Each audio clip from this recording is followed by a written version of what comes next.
کیا M Q M صرف اس لیے علیحدہ ہوئی ہے جو ریزنز ابھی فیصل سبزواری نے گنوائی، یا آپ کے خیال میں کچھ بہت سارے دیگر ایشوز بھی ہو سکتے ہیں جو ابھی ہمارے سامنے نہیں ہیں؟ پچھلے 2 دنوں میں بہت بڑی ڈیولپمنٹ ہوئی ہے. لائک ایک کل جب میں نے ایم کیو ایم کی پریس کانفرنس کو کچھ لوگ کافی دنوں سے کہہ رہے تھے کہ پہلا فائر ایم کیو ایم کرے گا آرمی ایکٹ پاس ہونے کے بعد، ہونے کے بعد.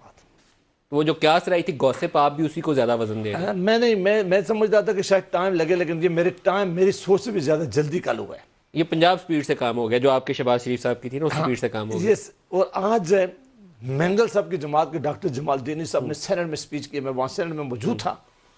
جو سوال انہوں نے اٹھائے ہیں، جو باتیں انہوں نے کی ہیں، وہ بڑی خوفناک باتیں تھیں. جو حکومت سے انہوں نے شکوے کیے ہیں. تو اگلا فائر پھر مینگل صاحب کی طرف سے آئے گا یا جی ڈی اے کی طرف سے؟ تیسرا ایک اور فائر آج ہوا ہے. وہ تقریر ختم ہونے کے بعد ایک سینیٹر ثنا جمالی اٹھی ہیں جو باپ پارٹی سے ہیں، جو نئی پارٹی بنائی گئی بلوچستان کے جو چیف منسٹر ہیں.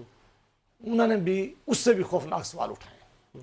انہوں نے کہا کہ یعنی ہم یہ سوچ نہیں رہتے کہ اتنی جلدی میں یہ تینوں جماعتیں جو اتحادی ہیں اس وقت ہے. تو آپ کا خیال ہے ایم کیو ایم، مینگل صاحب اور باپ، یہ تینوں آرمی ایکٹ پاس ہونے کے بعد اس بگر پکچر میں تیزی کے ساتھ آگے موو ہو گئے؟ میں کہتا ہوں کہ یہ پچھلے 2 دن کی ڈیولپمنٹ میں باپ کو بتا رہا ہوں. ایک تو آپ نے سنی ہے جو خالد صدیقی صاحب نے کیا، وہ تو پریس کانفرنس آپ نے لائیو سنی ہے، ان کے پاس آج گئے ہیں، نہیں مانے.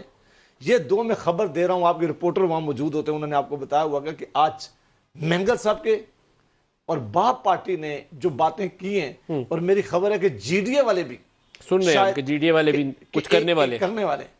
یہ وہ اتحادی تھے جن کے ساتھ ریٹن ایگریمنٹ کیے گئے، اس حکومت نے کیے ہیں. زبانی کلامی بات نہیں کی گئی تھی. انہوں نے کہا کہ آپ لکھ کے ہمیں ایگریمنٹ دیں. وہ سب کہتے ہیں کہ سب کو ابھی خیال ہے تازہ وہ بات کیا کرتے ہیں، اس کی بات پہ ذرا میں آتا ہوں. وہ کہتے ہیں کہ ہمارے ساتھ دھوکہ ہوا ہے.